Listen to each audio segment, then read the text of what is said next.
The DailyWire has exclusively obtained a newsletter from the office of Joe Biden's National Intelligence Director. Joe Biden, or as he's sometimes called the big guy, is, of course, the rhododendron currently running the free world on behalf of the Chinese, which is only fair since they've paid him a bundle in bribes. His Director of National Intelligence is Avril Haines, whose pronouns are Wang Si Ko Mao Soy Fang Fang Chu, and who served under CIA Director John Brennan, a communist, when the president was Barack Obama, an anti-American globalist.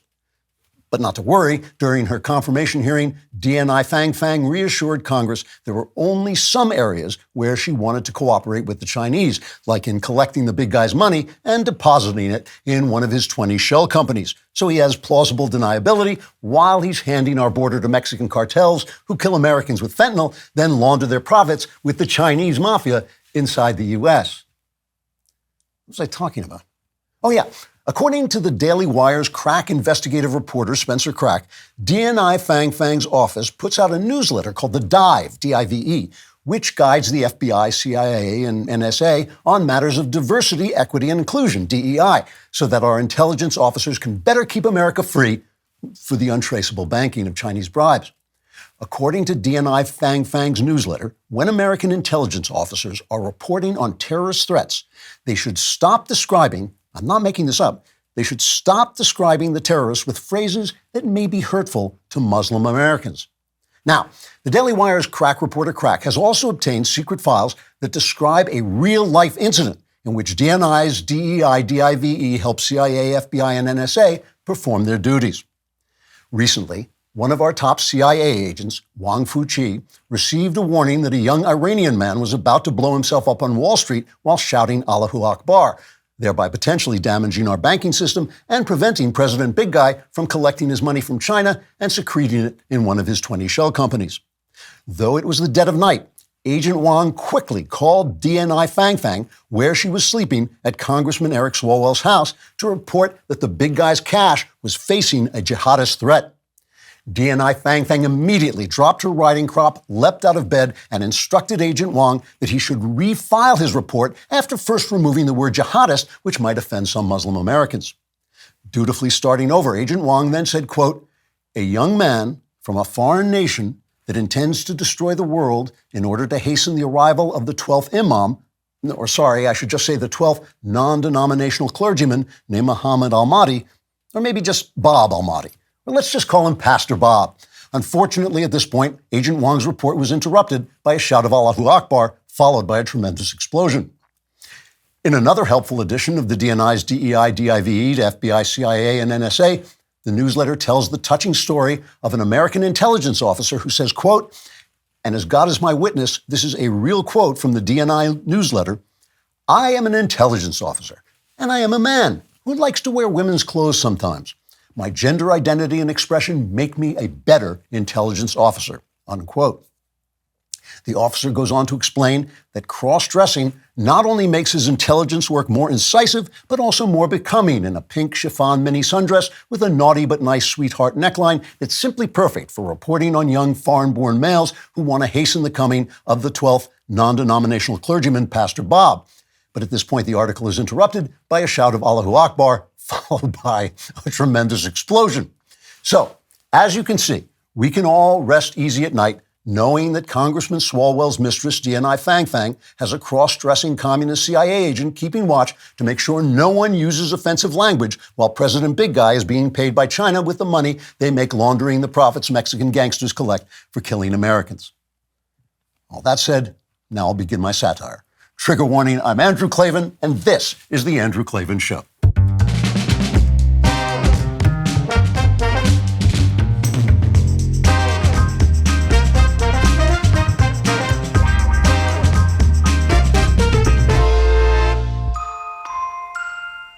Right, we're back. The vast conservative conspiracy known as Klavan continues.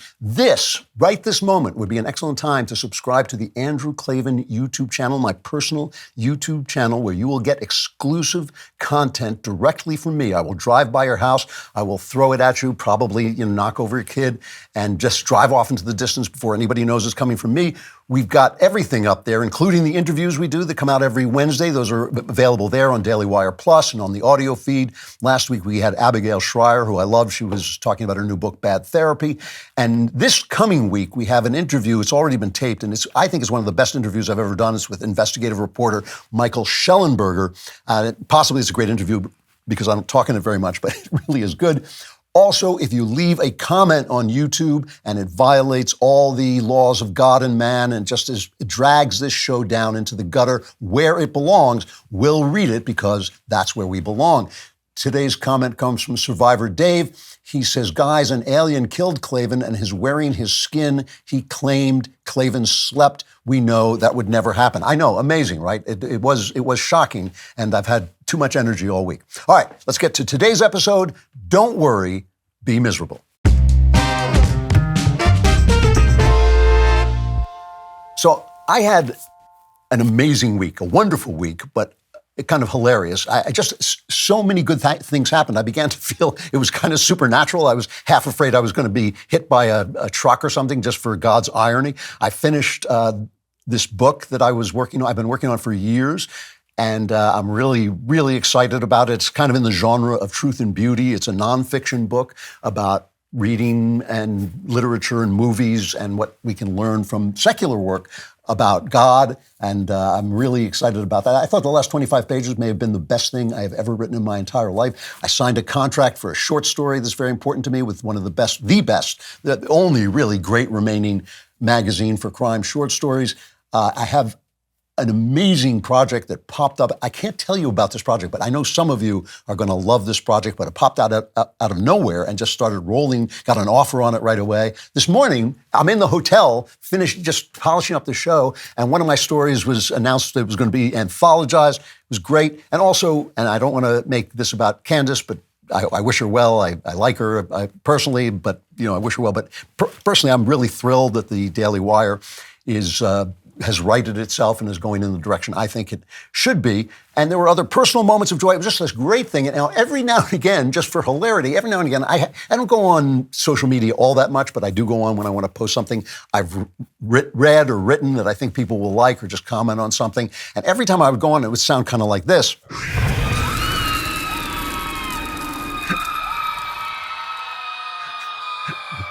It was like this little doorway into hell with people strangling on rage because of what I said in the last show is that Christ is king, you lousy SOB. I don't know, maybe it was something I said, I said to my wife, gee, the people in hell hate me. First, I was thinking, I kind of felt bad for them because, they're so angry and they're so full of hate. And at first I thought I was going to ignore them. But I have to say, there were some things I said. Remember I told you that I got the news, or I knew the news about Kansas had gone public just an hour or so before I go on. And I take a lot of time putting the show together and thinking about what I want to say. So I was talking, without that kind of preparation. And there was one thing I said that even good people misunderstood. So this is Good Friday. And Good Friday is a day that always really fascinates me. And the reason it fascinates me is it was probably the saddest day that ever existed in history. It was a day when even saints panicked, ran, and despaired, right? It is a time when people thought, we know the happy ending, but they didn't, right? And so this is the time when they thought the story was over. All the hopes are dashed, everything, the worst thing. And I'm seeing that a lot on the right now. I'm seeing a lot of people on the right who have given up on the story of America. They've given up on the story of democracy. They're embracing kinds of bigotry that I thought had been purged out of the conservative movement by William F. Buckley. They've got this new paganism that's kind of going on, even though sometimes it masquerades as Christianity. It's actually a kind of paganism. They want to bring back the church over the state, which is an unchristian idea. That's not what Jesus said. And these are the counsels of despair. And I definitely understand why people are despairing. It really does look like things have gone awry. It looks like the left has so much power. Who knows what's going to happen in this next election? And the thing is, despair is a self-fulfilling prophecy. You can lose a fight, but you can't win a surrender. So I made the decision that at the end of the show, I'm going to talk about some of the trends I'm seeing today during the show and some of the stuff I was going to talk about last week. But at the end of the show, in the final chapter, I'm going to talk this week about the Bible and why I read it the way I do. And I want to clear up the one thing I said that people misunderstood, but also I want to confirm some of the things I said that people protested against. That'll be my Easter message to the people. But we'll get to all that later. Now let's go to chapter 1, Don't Marry, Be Miserable. You know, I sent a portrait to Paint Your Life a few years ago. It was really fun. The process was quick and easy, and I thought their work was great. I held it up on the air. It was really good. It really looked like a portrait, and I'm confident you'll like it too. With Mother's Day and Father's Day around the corner, Paint Your Life is the perfect gift for someone you love. They create hand-painted portraits that fit almost any budget and are a great gift idea for your mother, your father, or both. Paint Your Life seriously transforms your photos into one-of-a-kind, beautiful, hand-painted portraits by professional artists. What I really love is how they can create anything you imagine. Put yourself in a location you've always wanted to go to, or add a lost loved one to a special occasion to create the portrait of your dreams. You can choose the artist and art medium, whether that's oil, acrylic, watercolor, or charcoal. They even have a great selection of quality frames. Their user-friendly platform lets you order a custom-made, hand-painted portrait in less than 5 minutes. You'll get your professional hand-painted portrait in as little as 2 weeks. Give the most meaningful gift with paintyourlife.com. There's no risk. If you don't love the final painting, your money's refunded, guaranteed. And right now, as a limited time offer, you get 20% off your painting and free shipping. To get this special offer, text the word Andrew to 87204. That's Andrew to 87204. Paint Your Life. Celebrate the moments that matter most. Message and data rates may apply. See terms for details.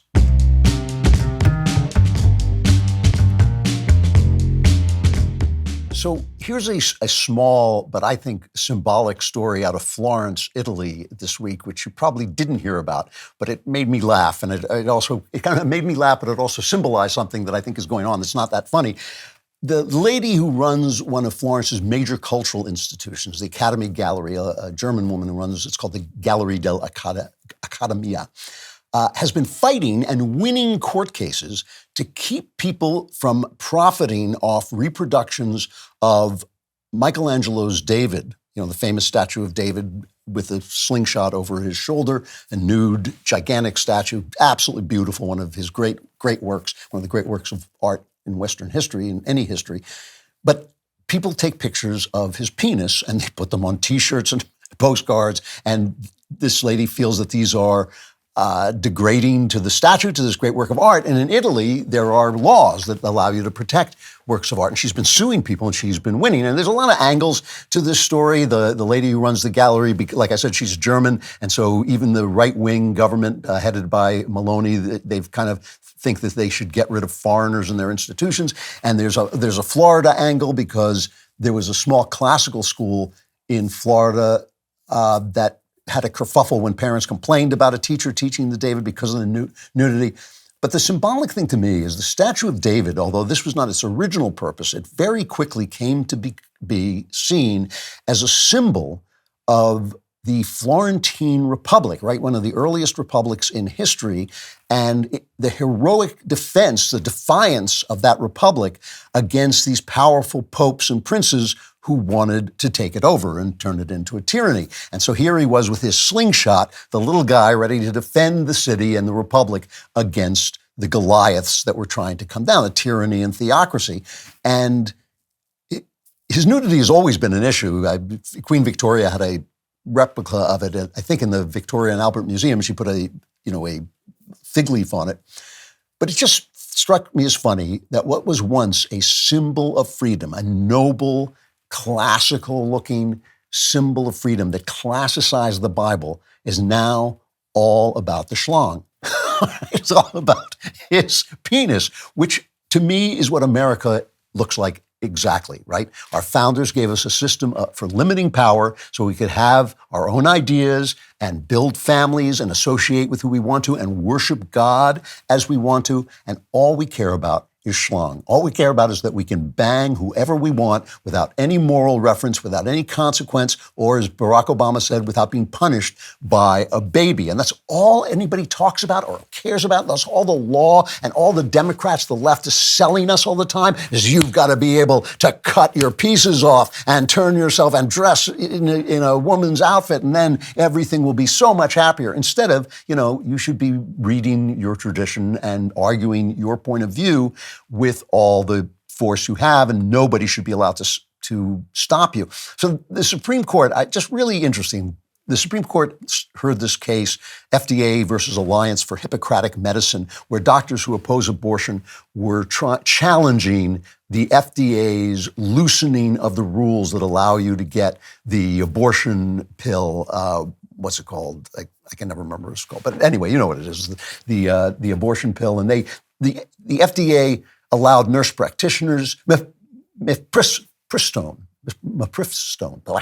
But anyway, they allowed nurse practitioners, not only doctors, to prescribe it. They increased the gestational age cutoff to 10 weeks from 7, and the doctors challenged it. And the court, as far as you could judge from the questioning, was very, very skeptical about whether they were going to do anything about this, not because of the moral issue, but because of legal technicalities, let's call them, whether the doctors actually had standing to sue.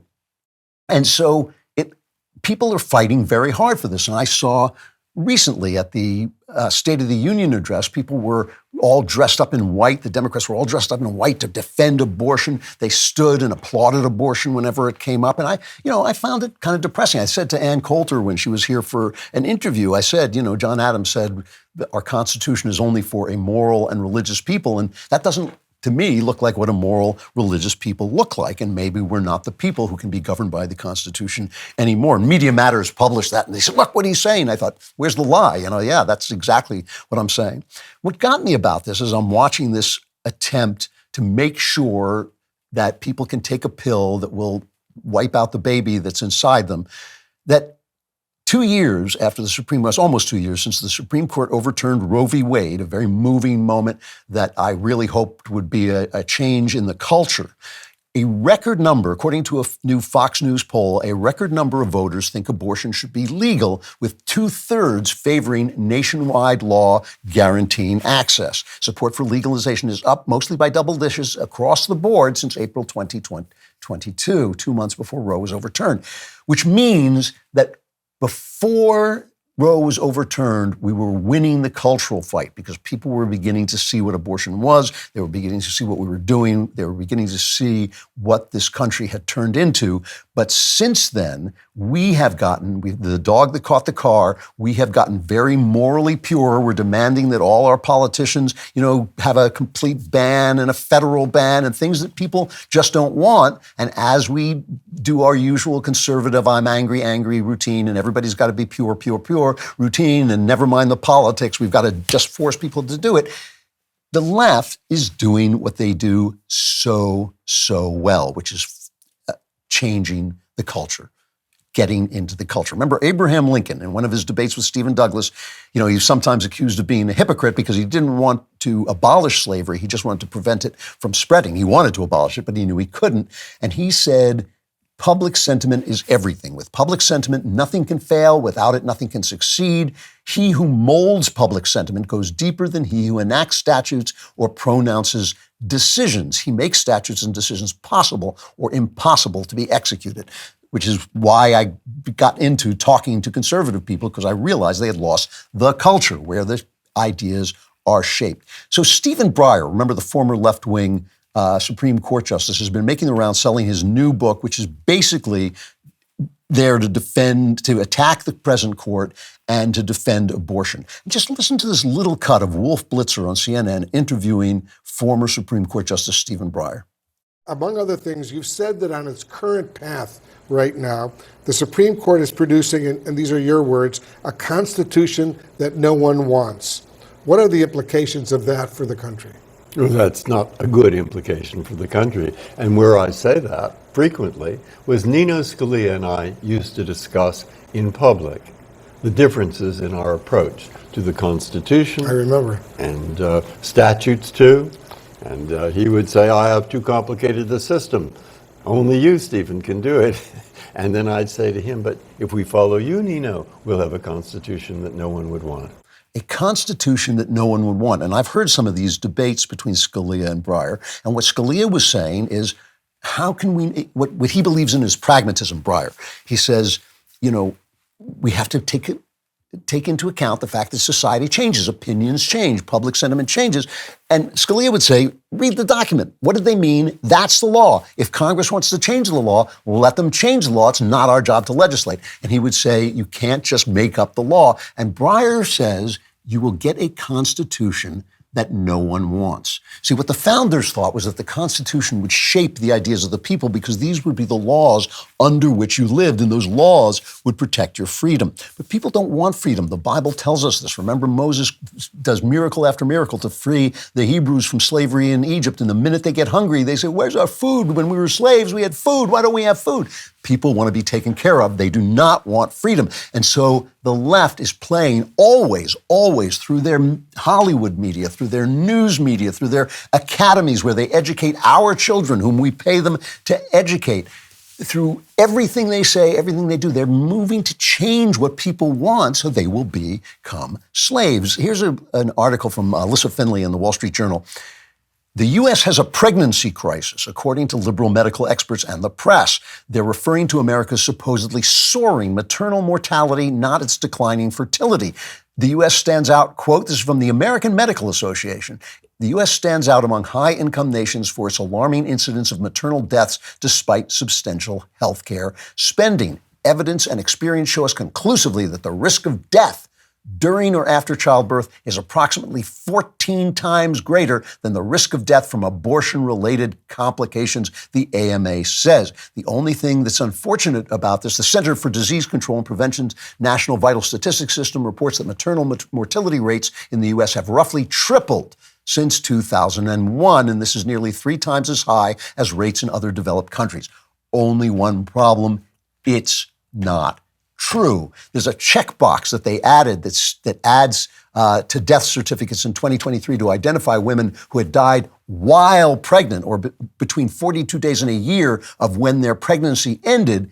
And once you analyzed it, taking that out and only making sure that they died of complications from childbirth, our rates are the same as anybody else. So every day, look around, every single day, the leftist media is filled with stories telling you, hinting, just feeding this information into your brain that you've got to do this thing, you've got to learn, abortion's got to be available, and you should have one. The Atlantic does a big piece saying those genetic tests, like the DNA tests that you can send in, they've shown that many more people were born from incest than we think. There are no figures involved in this article at all, none. But now we find out, these people get tested and they find out their father is also their uncle or whatever, and so we know there's a lot of incest going around, and this is something that appeals to people. If you were impregnated through incest, a terrible, tragic, wicked situation, you should be allowed to have an abortion, although I don't know why that stains the actual child who's inside you, is just another person.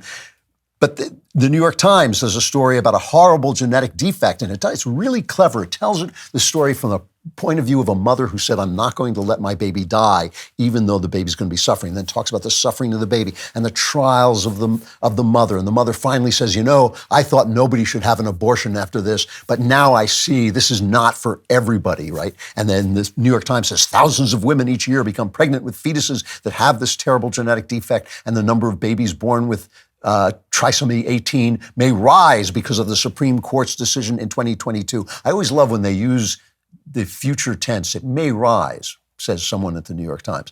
Look around. As the election gets closer, you're going to see it more and more. They are selling this all the time because they're changing minds. So they even want to make sure that people don't give up birth control, right? They really have this thing about babies. They don't want them to be born. The Washington Post, where democracy dies in darkness, they have a wonderful, if you have a morbid sense of humor like I do, they have this thing, women are getting off birth control amid misinformation explosion. And who do they blame for this? Us, the Daily Wire. The Daily Wire is saying that the side effects of birth control can be bad. And there's this wonderful line, they're blaming Ben and Matt and all this stuff. And they say, doctors, listen to this, Doctors worry the profession's long-standing lack of transparency about some of the serious but rare side effects has left many patients seeking information from unqualified online communities. In other words, because we lied, because the medical community lied, people don't trust us anymore. What's up with that? We lied and now you don't trust us and you're going to other people like the DailyWire where they don't lie? That's a terrible thing. Not a good argument. You know, the thing about birth control, and I'm not telling anybody to get off it or take it or not take it, anything like that, but Mary Harrington is right when she says birth control changes the meaning of being a woman and maybe even eradicates what it means to be a woman, and there's a price for it. Everything comes at a price. So yes, it has made it possible for you to degrade yourself and sleep with anybody you want and not get pregnant and wake up in bed with somebody you don't know because you got so drunk the night before. So yes, you're free, hooray.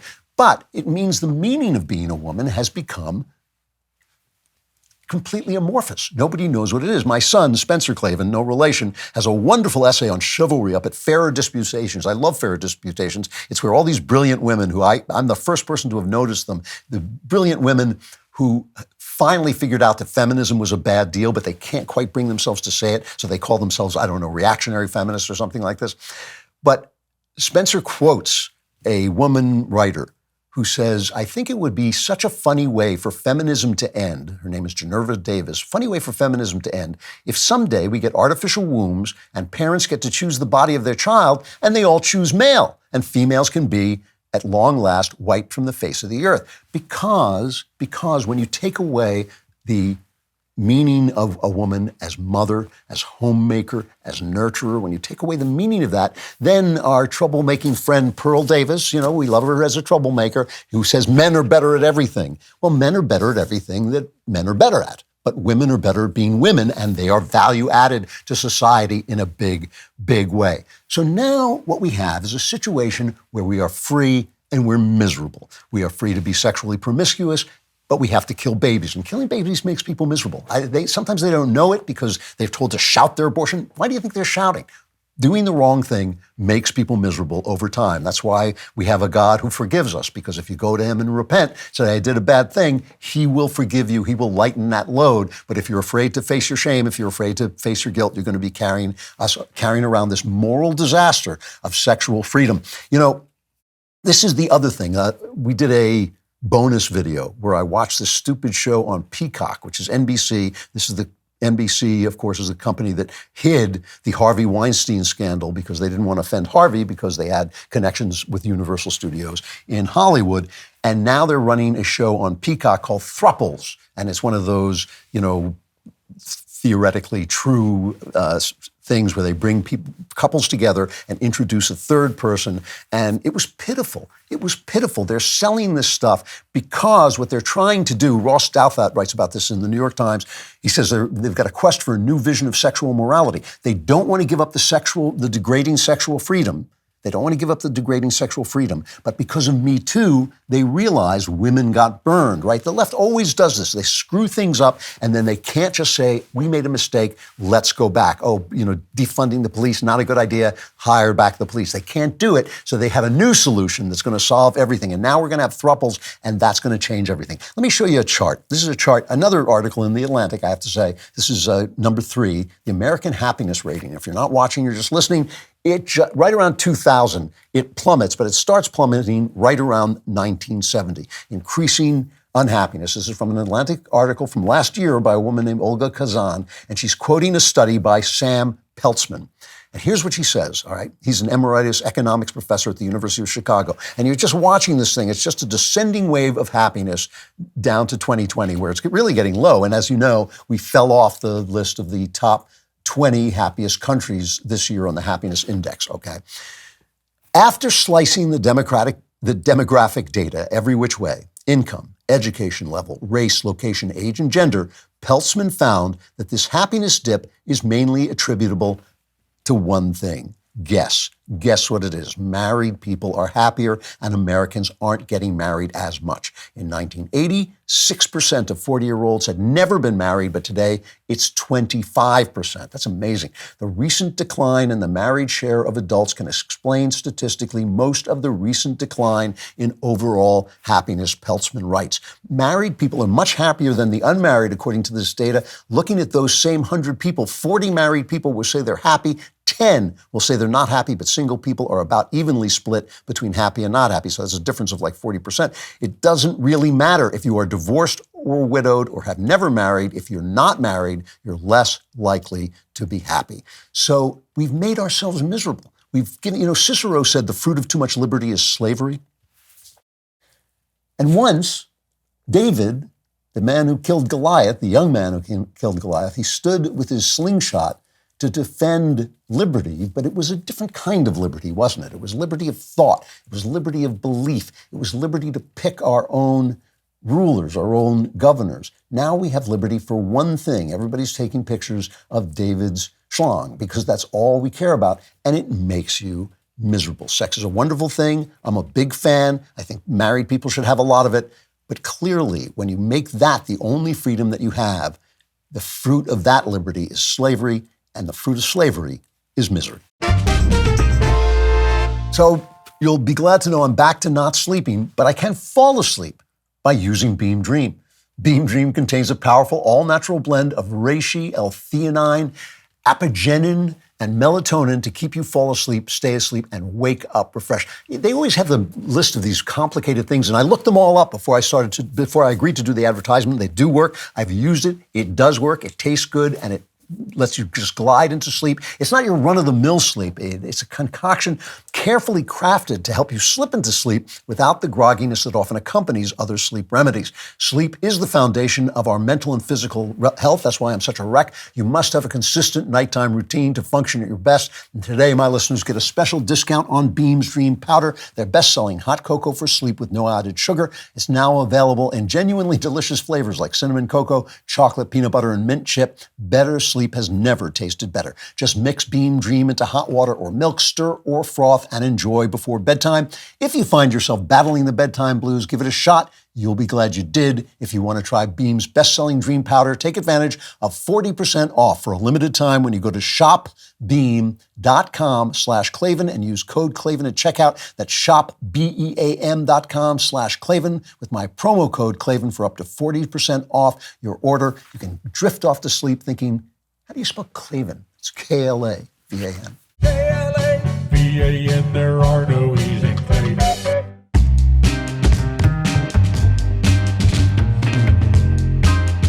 Chapter 2, The New World Order of Misery. I'm sorry, this is a miserable show because it's Good Friday. This is the day of despair, but believe me, there's Easter coming, and we will end on an Easter note. I want you to listen to a Washington Post think piece, that's kind of a contradiction in terms, a Washington Post think piece by Fareed Zakaria. Fareed Zakaria is a liberal. They always call him a moderate. I guess he's a moderate liberal. I want to be fair to the guy. He's written a new book, and they have an excerpt of his new book.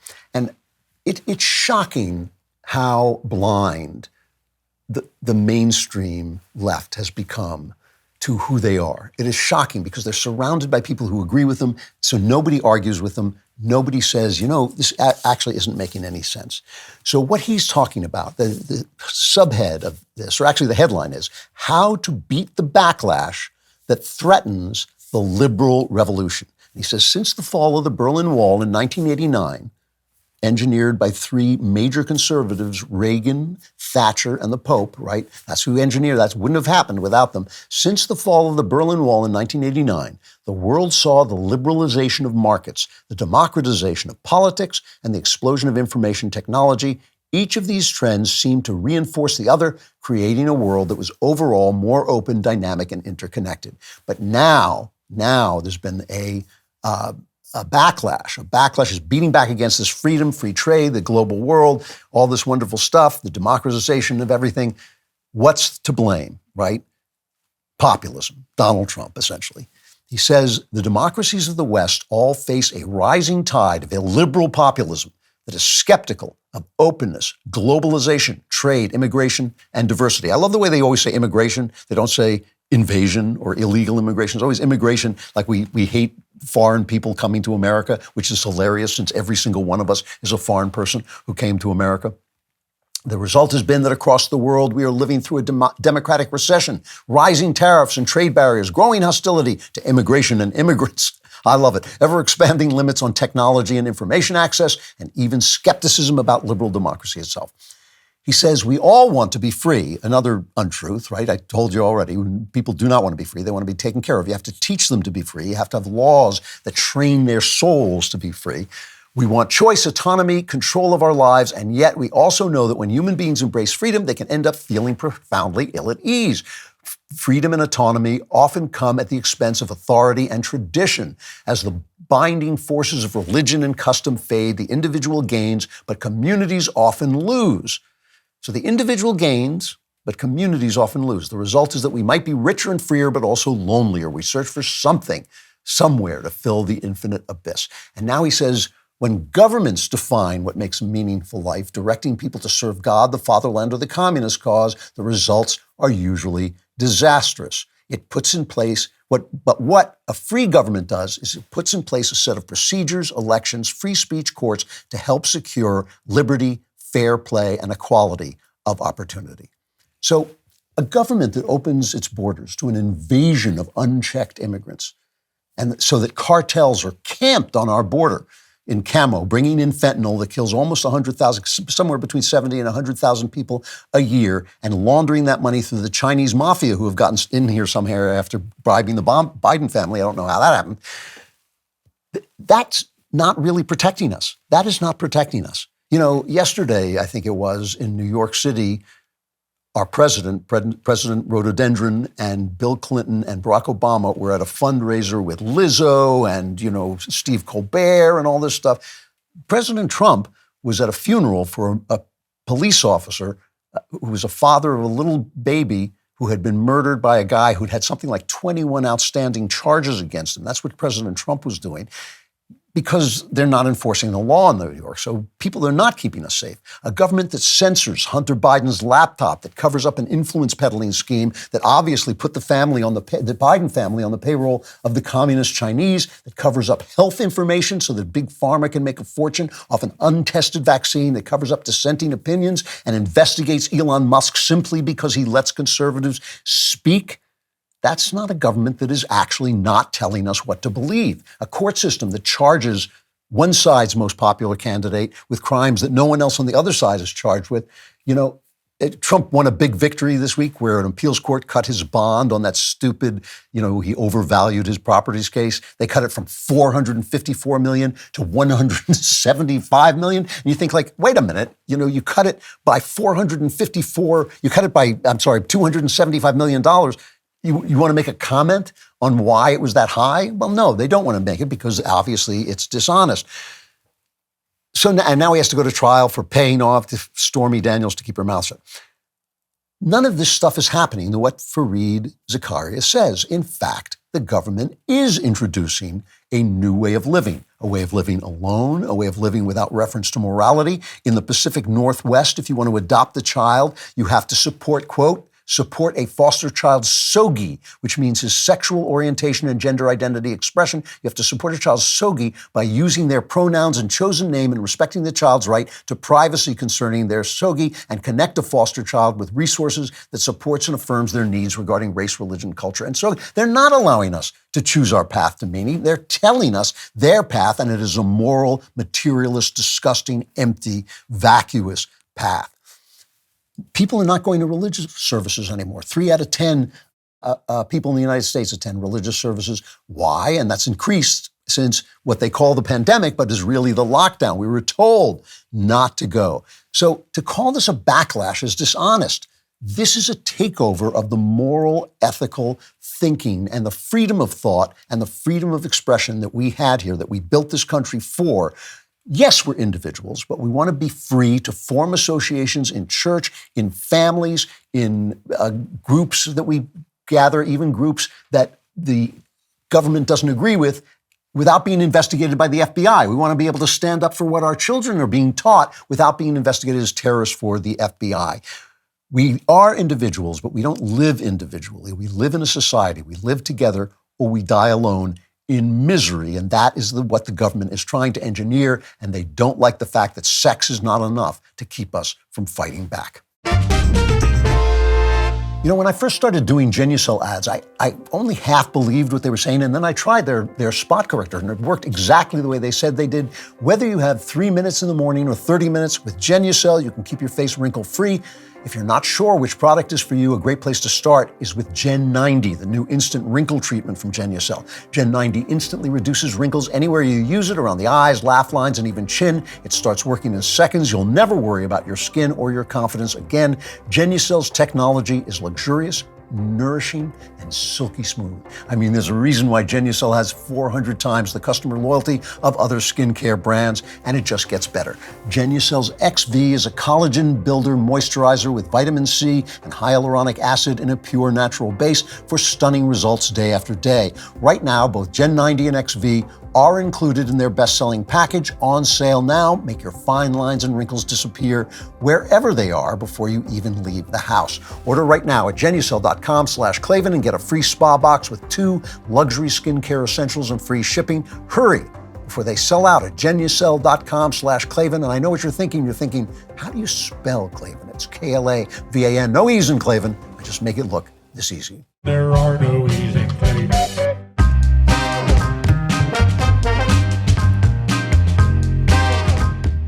Chapter 3, Misery Online. This is the last misery chapter, but we've got to go through it. You know, I was talking about the hell on X, all these people screaming at me and, yelling at the DailyWire and yelling at Jeremy. And I was, I think mostly me. I think it was mostly me. I was talking about this, that it's like hell. And I used to say that I very much suspect that people who are in hell don't know that they're in hell, that they think it's great, and that's what makes it hell.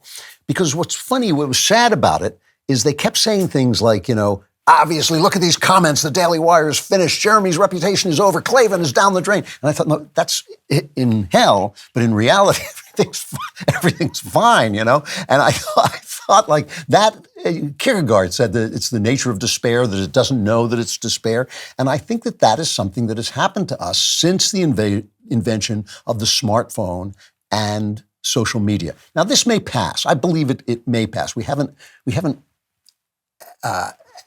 acclimated ourselves to this new technology. But there's a new book out by Jonathan Haidt, very intelligent guy. I really like reading his books. He's going to come on for an interview in a few weeks, I think. But he's got a new book called The Anxious Generation, How the Great Rewiring of Childhood is Causing an Epidemic of Mental Illness.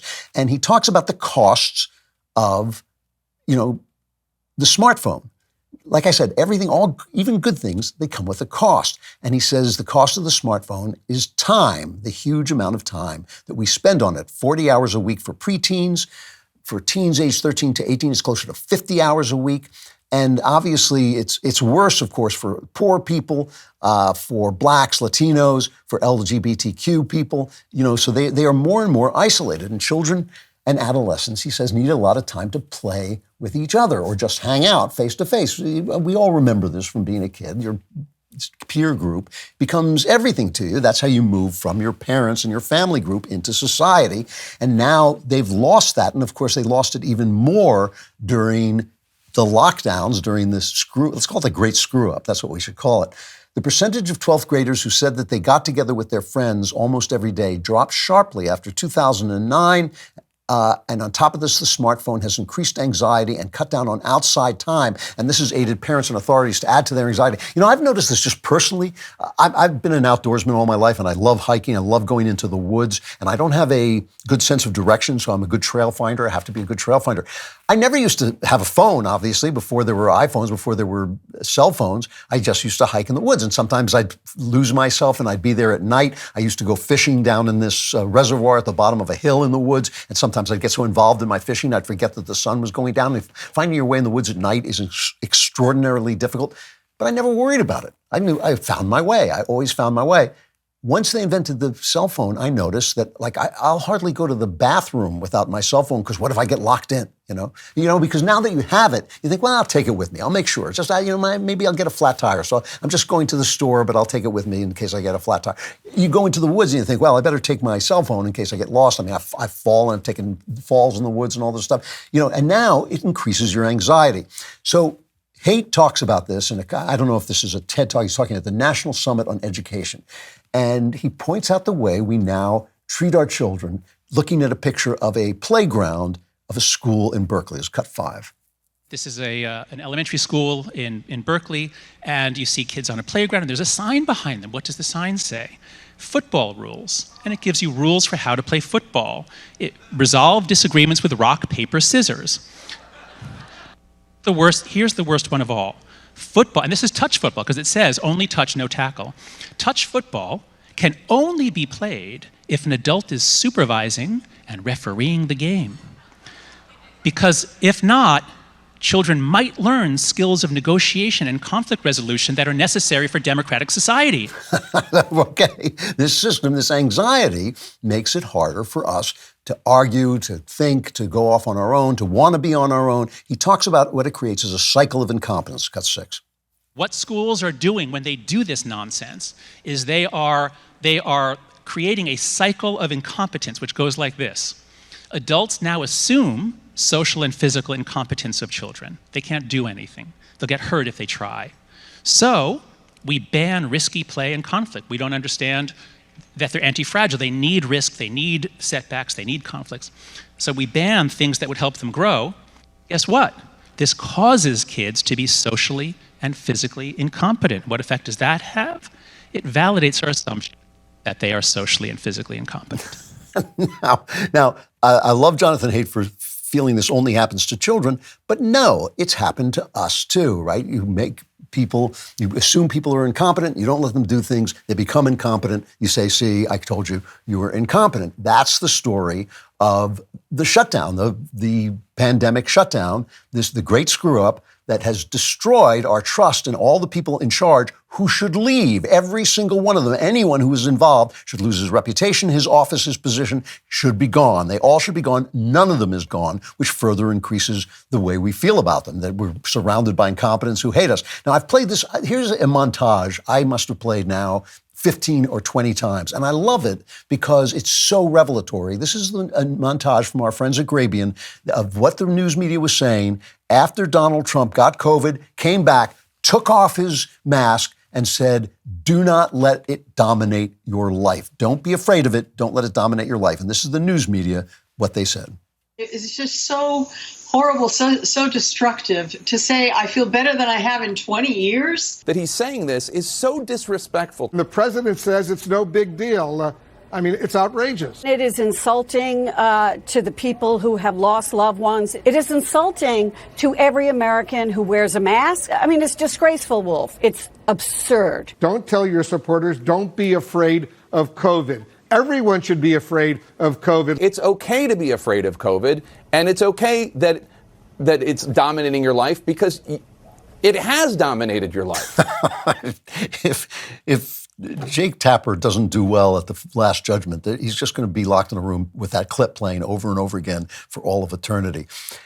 Governor Ron DeSantis, who did really well I've been reading more about this, and he did really well during the pandemic and better than Trump. He did better than almost anybody. He has now signed a bill that will prohibit children younger than 14 from joining social media in the state of Florida.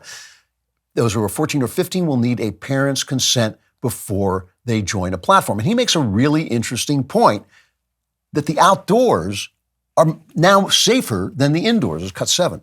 You look at young kids and there's dangers out there. Unfortunately, we've got predators who prey on young kids. And used to be, well, if they're out somewhere, maybe they're not being supervised, maybe some predator can strike. Now, with things like social media and all this, you can have a kid in the house, safe seemingly, and then you have predators that can get right in there into your own home. You could be doing everything right, but know how to get and manipulate these different platforms. So we really are more unsafe than we were, not because of the way not because we're being kept inside, but because we're being kept inside this little box.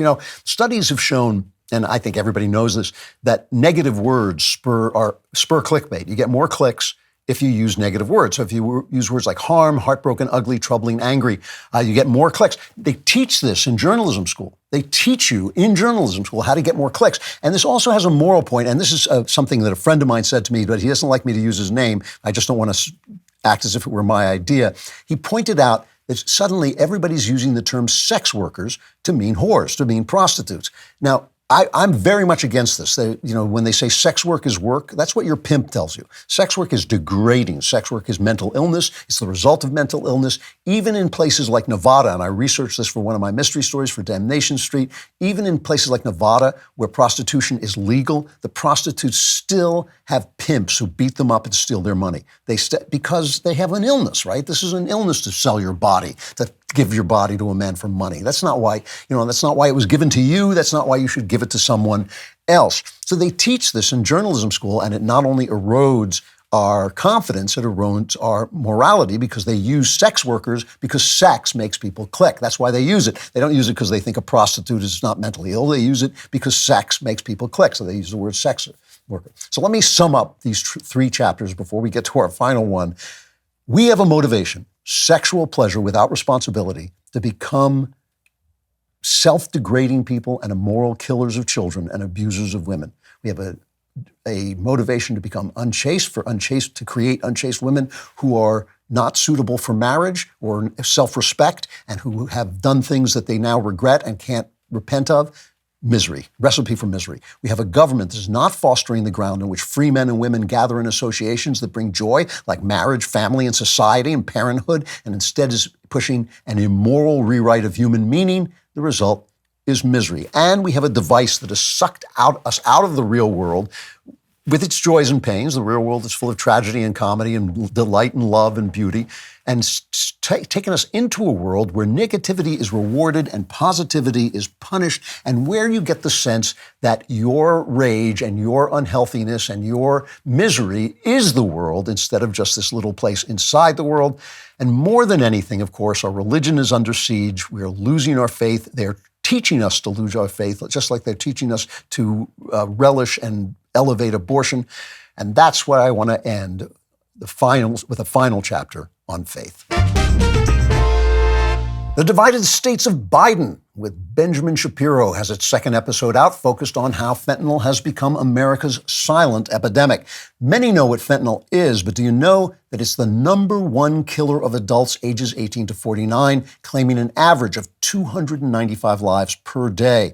And the Biden administration is completely silent. In fact, Biden's policies make it easier for fentanyl to be distributed and sold across the country, allowing it to fall into the hands of any American, many of them very young. Ben uncovers the fentanyl crisis in one of the cities most affected in the latest episode of The Divided States of Biden. Watch The Divided States of Biden, Fentanyl, America's Silent Epidemic, now exclusively on DailyWire Plus.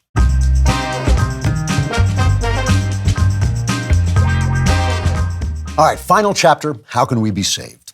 So the people in hell hate me, and everybody's yelling at me, and everyone's yelling, that's fine. But Good Friday, the day of despair, has come to an end with Easter, and I want to make it clear. I want to talk about what I believe and why I believe it.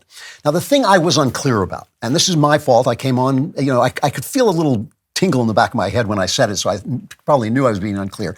I said at one point that Ben Shapiro is in such a network of relationships that finding Christ would tear his life apart. And people took that to mean that I thought he shouldn't do it, or that you shouldn't risk that for Christ. Now, I've given up a great deal in finding Christ, not just friends, but money and loved ones who don't associate with me anymore because of my finding Christ. That was not what I was saying.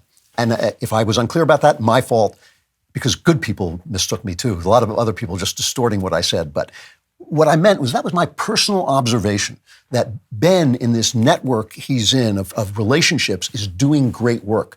And I deduced from that, it's not theology, it's my personal observation and deduction. I deduced from that God had put him in that place for a purpose, because I believe he's doing great and important work in that place and is not ready for him to leave. And God will take care of him, but still, this is where God was put. That was my, like I said, personal observation, and that made me personally believe that God was using him for the purpose, just like Jordan Peterson, and that's not a theological point. That's just a personal judgment of the real facts on the ground.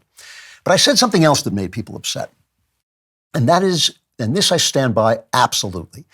I said when I see God using Ben, or when I see him using Jordan Peterson, where they are, I'm not worried about their immortal souls. I'm not worried that God will abandon them, having sent them into the field where they're doing great work.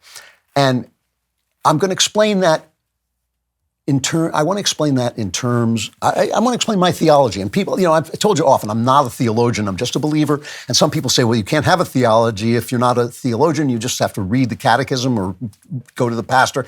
But that's like saying you can't have a philosophy if you're not a philosopher. Everyone has a philosophy. In fact, everyone has a theology. And some just follow along with the catechism and they believe what they're told. I read the Bible every day. I read a lot of great theology, and I have beliefs that are my own. And they're not unique, but they are my own, and I will defend them. And I want to defend them today because I don't often read from the Bible on the air, so it sometimes sounds like I'm just making stuff up. Here's where I am. I'm an Anglican Catholic, and that means I'm Catholic. I believe in the Nicene Creed, but I'm not attached to the Vatican. So the Pope can say something I disagree with. There are many things that Roman Catholics believe that I don't believe. Every week I go to church, I say the Nicene Creed. That's the central statement of Christianity. For most churches, even Protestant churches, I believe in one God in three persons, Father, Son, and Holy Ghost. I believe that Jesus was incarnate from the Virgin Mary and the Holy Spirit. I believe he was crucified. I believe he was resurrected, that he'll come in glory to judge the living and the dead, one baptism. You know the Nicene Creed probably. I believe in every word of that. I don't have to cross my fingers when I'm saying that. That's what I believe. That's who I am. That is the core of my beliefs. But there are other things that are controversial, and I have an opinion on them. And in the Anglican Church, you don't have to believe in them. They're sometimes called pious beliefs. You're allowed to believe in them. You can't go wrong by believing them, but you don't have to. One of them is the perpetual virginity of Mary. I'm not going to discuss this at length. I'm just going to say I don't believe in it. I don't believe that the Scripture upholds it. I don't believe the Scripture describes it. But this is something that drives people nuts. I made a joke in the Truth and Beauty that when I have Protestants and Catholics over and they start arguing about this, I'm afraid to go inside and refill the pretzel bowl because I'm afraid I'll come back to the patio and they'll have killed each other. They'll have restarted the 30 Years' War. This is something people disagree with very passionately. I believe it's an important theological point, and I've stated my opinion on it, but I totally respect other people. But I'm going to tell you the honest truth. In the end, I don't really care. I didn't know the woman. I don't know what she was doing in her personal life with Joseph. I think it's an important, interesting topic, but I don't think it's going to be on the final exam. I don't think that that's what God is looking for from me or anybody else, that we get maybe from some people who are priests and theologians, but that we get our theology and the details of our theology exactly right. Transubstantiation the same way. People have killed each other over it. I think it's an important issue. I have my beliefs on it, but in the end, I don't think that's the final exam. I don't think that's how we're being judged. And so I'm light about it. I have no problem embracing somebody who disagrees with me about it. Maybe I'm wrong. Maybe the judgment will be a short answer quiz. Did you know this? Maybe it'll be the catechism. I don't know, but I don't believe that. That is not how I live. That's what I don't believe. Here is something else I very much believe that is different than some people. I believe in doing my job and leaving God, trusting God to do his. I don't have firm opinions about who will be saved on the last day because no one is going to ask my opinion ever. I get no votes. All I do know is that it's going to be perfect. God will be perfect. His justice will be perfect. His mercy will be perfect. He hasn't asked my help. He doesn't need my help. So I don't judge where other people will spend eternity. Not my job. I've got one job, as I see it, which is to come before God every day and submit myself to be changed, to tell God the truth, to open myself up to him, and let him make the changes in me that he wants to make. And I can feel it. I know the way it works. You're moving toward, I believe, the image of God within you, which is different than the image of God within everyone else. That's why you're an individual. And what I find is every day, in his own good time, he opens a space for me to move into, and then I have to use my will to move into it. When I do think of judgment, there's some people who are universalists. They believe everyone will be saved. Some people who believe only those who are in the Catholic Church will be saved. Some people believe that it doesn't matter because it's all predestined, all that stuff. I believe that I don't know. I'm absolutely positive that I don't know. But this is what I think when I think about judgment and where people stand. Here's Jesus Christ. You remember him, right? He was speaking in Matthew 7. He says, "Not everyone who says to me, 'Lord, Lord,' shall enter the kingdom of heaven, but he who does the will of my Father in heaven.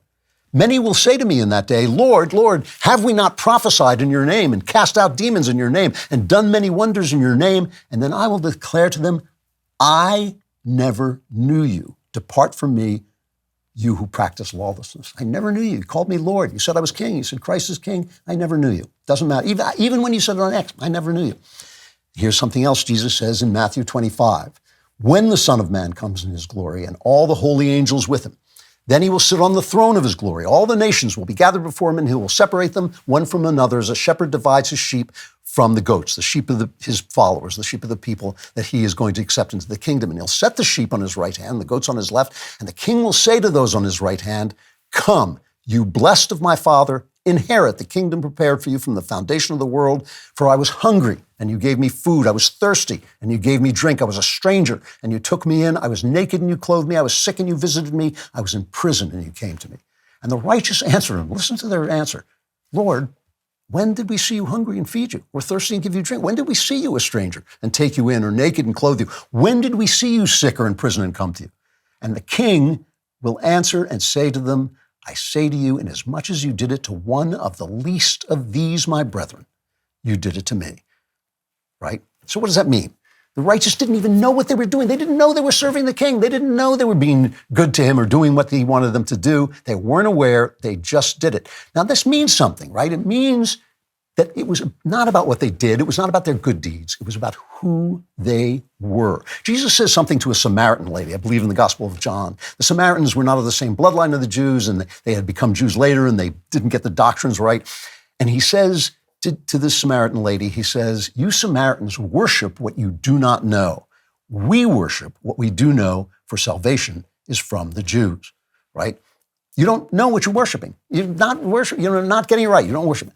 But when Jesus says love your neighbor, and somebody says to him, "Well, what does that mean? What's my neighbor?" He tells a story, right? He tells a parable. He tells a story about a man who gets mugged and is lying injured on the side of the road, and a priest goes by him. Now, this is a guy who's saying all the right things. He knows all the right things. He knows all the rules. He's got the theology down pat, and he walks past the guy who's been mugged. And then a Levite, he's the guy who does the ceremonies in the temple. He goes by, but he can't do it because he's on his iPhone saying Christ is king, but he's not watching the skyline by the side of the road. But a Samaritan who worships what he does not know goes by and takes the man to the inn, binds his wounds, gives the innkeeper money, says, "Listen, I got to go do my business, but I'm going to come back. Let him run up a bill. If he runs up a bill, I'll pay for him." And Jesus says, be like him. Be like the guy who worships what he doesn't know. He's not worshiping right. But he is. It's not what he does, it's who he is. He doesn't even think about it. He just does what he does. He loves that person. So what is it about the Samaritan? It's not his acts of charity. It's who he is. And how do I know this? It's because of one of the most famous passages in the Bible and one of the greatest pieces of writing in the English language. It's 1 Corinthians 13. And you've all heard it because you've all heard it at weddings, but listen to it carefully. Listen to what Paul says, okay? "If I speak in the tongues of men and of angels, but do not have love," agape love, he's talking about the kind of love that makes the Samaritan pull over to the side of the road and help this guy. He says, "If I do not have agape love, I'm a resounding gong or a clanging cymbal. If I have the gift of prophecy and can fathom all mysteries and all knowledge, if I have a faith that can move mountains," that's a faith in Christ he's talking about. "If I have a faith that can move mountains, but I do not have agape love, I am nothing. If I give all I possess to the poor and give over my body to hardship, to martyrdom, but do not have agape love, I gain nothing." You have faith that can move mountains. You give all your money to the poor. You're doing good deeds, and you have faith, and you're going to church. You believe. You understand all the mysteries. You're a better theologian than I am. You got all the theology, but you don't have agape. You're not 80% there. You just need a little agape to get over that last space. Now 50% there, you're halfway, but you got to have agape. You have nothing. Zippo, right? You have nothing without agape love. That's, I think, the transformation that God is looking for. You didn't let God do the work. You were so busy arguing about Mary's sex life and transubstantiation and what you were supposed to say online and what you were supposed to declare. You didn't have in your heart the agape love, so you have nothing. And Jesus says, "I do not know you. I do not know you." That's how I read the Gospels. That's what I think it means. That's what I think God is looking for from me. That's the only thing I have to contribute because I have no vote on the judgment. I have no vote on the judgment. I think he's looking for me day by day, little by little, in his time, not mine, to transform myself into the image of God, which is the image of agape love, because we know that God is love. And so I know this makes people angry, and I think it makes them feel less special and less protected in their faith. But I'm just going to tell it to you honestly. I think it's best to worship what you know. I do. I think it's, first of all, it's just enlightening. It lets you know a lot of things. But I don't have a vote on the Last Judgment. And neither does the Pope, and neither does Nick Fuentes or Jeremy Waring or anyone else. There's a qualification for voting on the Last Judgment, and it's not photo ID. You have to be crucified in the act of being the incarnate God. If you didn't do that, you have no vote, right? There's only one person has a vote. And I believe the judgment will be perfect. And I believe there will be those who come before the king and say, we called you Lord, we cast out demons, we had faith that could move mountains, we posted Christ as King on X. And Jesus may say to them, I do not know you. Maybe not. Maybe everybody will be saved. But I believe there will be people, there will be some, to whom the king says, inherit the kingdom because you serve me. And they will say, served you?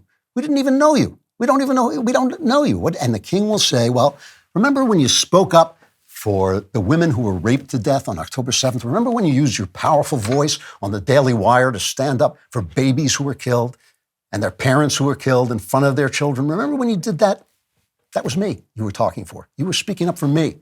And you know, while I'm pissing people off, there may be a Muslim guy behind him, and he says, while you were speaking up for the children dying now in Gaza, you were speaking up justly for them, you were speaking up for me.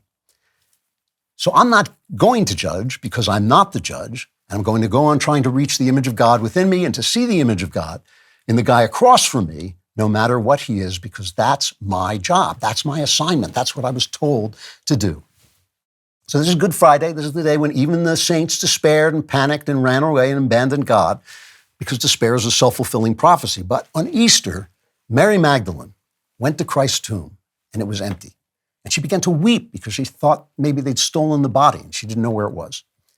And she turned around and she saw Jesus standing in the garden and she didn't know who it was. Now, this is a woman who knew him well in life. She knew him well. He had saved her. He cast out demons from her. He saved her, as the legend goes, from prostitution. She didn't recognize him. She thought he was the gardener. She thought the guy was the gardener wandering around. And then he spoke her name. And then her eyes were opened. So I am not worried about Ben or Jordan or a lot of my friends who are in a different place than I am religiously.